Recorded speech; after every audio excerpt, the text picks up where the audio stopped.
अस्सलाम वालेकुम। ख्वाब से तामीर तक होम फाइनेंसिंग की मुकम्मल गाइड की चौथी किस्म में आप सबका बहुत बहुत इस्तकबाल है। पिछली किस्म में हमने HBFC के तारीखी जवाल के अलमिये को देखा और समझा। आज हम एक नई उम्मीद, एक नए इम्कान की कहानी सुनाएंगे। 1980 के दिहाई की बात है, जब रिवायती बैंकारी निज़ाम अपनी नाकामियों से दो चार था। एक नई आवाज़ उठी, क्यों ना इस्लामिक उसूलों पर मबनी फाइनेंसिंग सिस्टम बनाया जाए। ये महज एक नजरियाती बात न थी, बल्कि एक अमली मसला था। लाखों मुसलमान सूद यानी रिबा से गुरेज करते थे, और यही वजह थी कि वो बैंक के दरवाजों से भी दूर रहा करते। और एक बहुत बड़ा सवाल ये भी था, क्या सूद के बगैर बैंकारी मुमकिन है? दर हकीकत इस्लामिक फाइनेंसिंग का जादू तीन बुनियादी उसूलों या अल्फाज में छुपा है। मुशारकत यानी शराकत दारी, मुदारबत यानी सरमाया कारी में शराकत, और मुराबहा यानी मुनाफे पे खरीदो फरोख्त। घरों की फाइनेंसिंग के लिए दो बड़े मॉडल खास तौर पे सामने आए। पहला मॉडल था मुराबहा। इसमें 3 मराहिल होते हैं। आप बैंक को बताते हैं कि आप फला मखसूस घर खरीदना चाहते हैं। दूसरे मरहले में बैंक खुद वो घर खरीद लेता है और उसका मालिक बन जाता है। फिर बैंक आपको वो घर किस्तों में बेच देता है, जिस पे वो एक तयशुदा इजाफी मुनाफा वसूल करता है। इसका बुनियादी फर्क ये है कि बैंक इस मुद्दत तक घर का मालिक रहता है। वो सूद नहीं ले रहा होता, बल्कि मुनाफा लेता है। दूसरा अहम मॉडल है इजारा, जिसे हम किराएदारी पे खरीदारी का तरीक़ेकार भी कह सकते हैं। बैंक घर खरीदता है, बैंक से इस घर को एक मखसूस किराए पे आप हासिल कर लेते हैं। हर माह आपका अदा किया हुआ किराया आहिस्ता आहिस्ता उस घर की खरीदारी में तब्दील होता जाता है।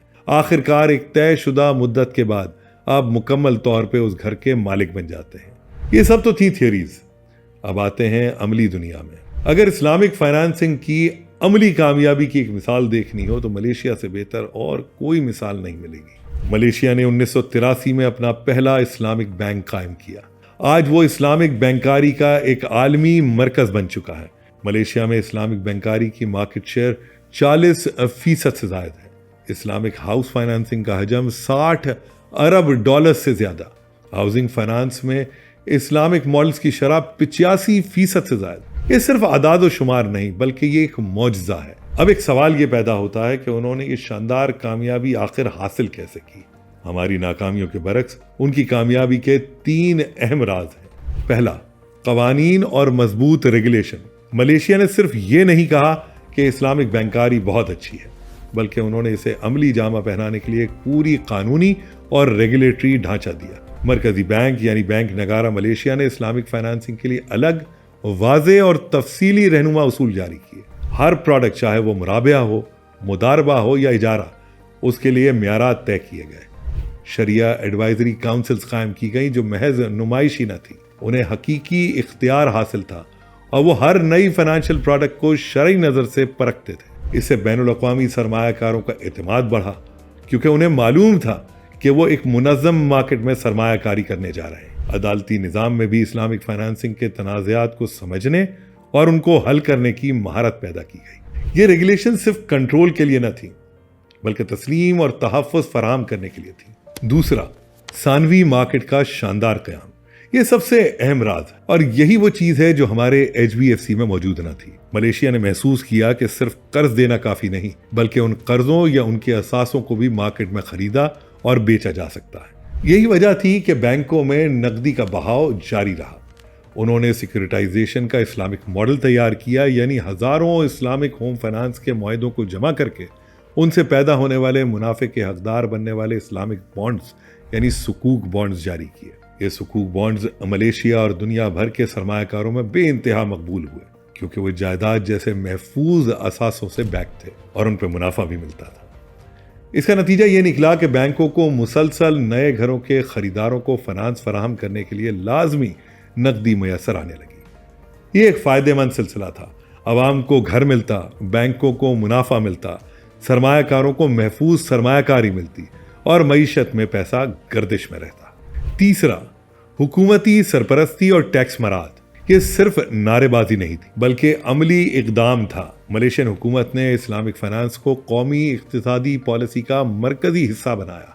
हुकूमत ने ये यकीनी बनाया कि इस्लामिक फाइनेंशियल प्रोडक्ट्स रिवायती प्रोडक्ट्स के मुकाबले में टैक्स के मामले में पीछे ना रहे। مثال کے طور پہ سکوک بانڈز پہ ٹیکس امارات دی گئیں تاکہ ان کے مارکیٹ میں مقابلے کی صلاحیت برقرار رہے۔ حکومت نے خود بھی اسلامک بانڈز میں سرمایہ کاری کی، جس سے مارکیٹ کو ایک ہیڈ اسٹارٹ ملا اور اعتماد میں اضافہ ہوا۔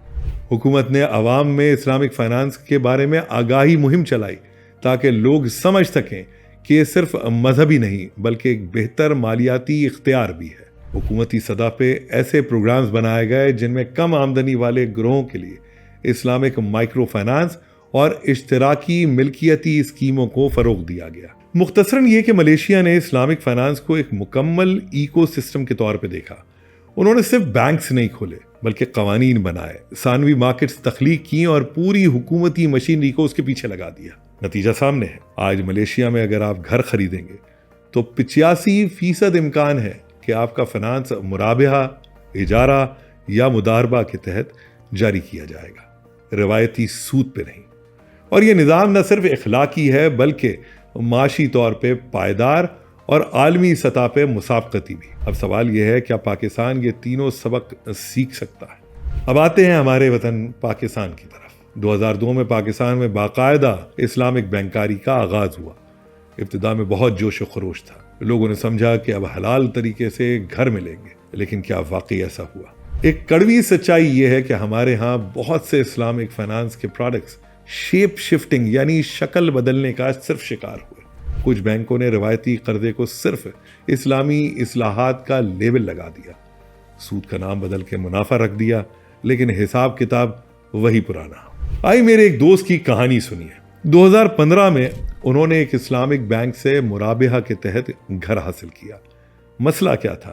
اگر وہ قسطیں چھوڑ دیتے تو بینک نے پورا گھر ضبط کرنے کا حق رکھا، شراکت کا اصول نظر انداز۔ اور حساب کتاب آپ کو حیرانی ہوگی، کئی معاملات میں اسلامک فائنانسنگ زیادہ مہنگی پڑی۔ روایتی قرضہ 13% سود اور اسلامک بینکاری 15% منافع اور دیگر فیسز علیحدہ۔ نتیجہ اسلامک پروڈکٹ 2 سے 3% زیادہ مہنگا۔ لیکن یاد رکھیے، سب اسلامک پروڈکٹس ایسے نہیں تھے۔ کچھ نے واقعی شراکتی ماڈلز اپنائے۔ ایک کامیاب اور صحیح معنوں میں اسلامک ماڈل ڈیمینشنگ پارٹنرشپ کا ماڈل ہے۔ اس میں آپ اور بینک شراکت دار بنتے ہیں۔ فرض کریں آپ 20% کے مالک ہیں، بینک 80% کا۔ آپ آہستہ آہستہ بینک کا حصہ قسطوں میں خریدتے جاتے ہیں۔ جیسے جیسے آپ کا حصہ بڑھتا جاتا ہے، بینک کا حصہ کم ہوتا رہتا ہے، اور اسی حساب سے آپ کا ماہانہ کرایہ بھی کم ہو جاتا ہے۔ یہ حقیقی شراکت ہے، لیکن مسئلہ یہ ہے کہ ایسے صحیح شراکتی پروڈکٹس بہت کم ہیں۔ تو سوال یہ ہے، کیا اسلامک فائنانسنگ ہمارے گھر کے خوابوں کا حقیقی حل ہے؟ اور جواب ہے ہاں، لیکن اگر یہ حقیقی اسلامک اصولوں پہ عمل کرے تو یقیناً یہ ایک بہترین حل ہو سکتا ہے۔ لیکن یہ محض روایتی نظام کا اسلامک ورژن اگر بن کے رہ جائے تو پھر یہ صرف ایک مہنگا متبادل ہے، اصل حل نہیں۔ پاکستان میں اسلامک فائنانسنگ کی سب سے بڑی رکاوٹ ہے۔ پہلی رکاوٹ واضح قوانین کا فقدان، دوسرا عدالتی نظام جو نئے اسلامک فائنانسنگ ماڈلز کو سمجھے اور ان کے تنازعات کو حل کرنے میں مشکلات کا شکار ہے، تیسرا ریگولیٹری باڈیز کا ابھی تک روایتی سوچ پہ قائم رہنا۔ لیکن ہمیشہ کی طرح امید کی ایک کرن ضرور ہے۔ پاکستان کے اسلامک بینکوں نے گزشتہ 5 سالوں میں 300% کے قریب شاندار ترقی کی ہے، نئے اور بہتر پروڈکٹس مارکیٹ میں متعارف کروائے۔ نوجوان نسل اب شعوری طور پہ حلال آپشنز کی طرف مائل ہو رہی ہے، اور سب سے اہم بات، اسٹیٹ بینک آف پاکستان نے 2022 میں اسلامک فائنانسنگ کے فروغ کے لیے ایک نئی اور جامع پالیسی فریم ورک جاری کیا ہے۔ لیکن ایک اور اہم سوال ابھی باقی ہے۔ اگر نظام موجود ہے، پروڈکٹس موجود ہیں، تو پھر عام لوگ آسانی سے گھر کیوں نہیں خرید پا رہے؟ اس کی ایک بڑی وجہ خود بینکس اور ان کا نظام ہے۔ اگلی قسط میں ہم بینکس کے دوسری طرف کھڑے ہوں گے۔ ہم ان مشکلات کو قریب سے دیکھیں گے جو آپ کا سامنا کرتی ہیں، خاص طور پہ جب آپ بینک جاتے ہیں گھر کا قرض حاصل کرنے۔ بینکوں کے سامنے چیلنجز، کاغذوں کے جنگل، قانونی پیچیدگیاں اور وہ خوف جو ہر قرض لینے والے کے دل میں ہوتا ہے۔ اسلامک فائنانسنگ ایک شاندار تصور ہے، لیکن کسی بھی تصور کو عملی شکل دینے کے لیے محنت، دیانتداری اور مسلسل اصلاح درکار ہوتی ہے۔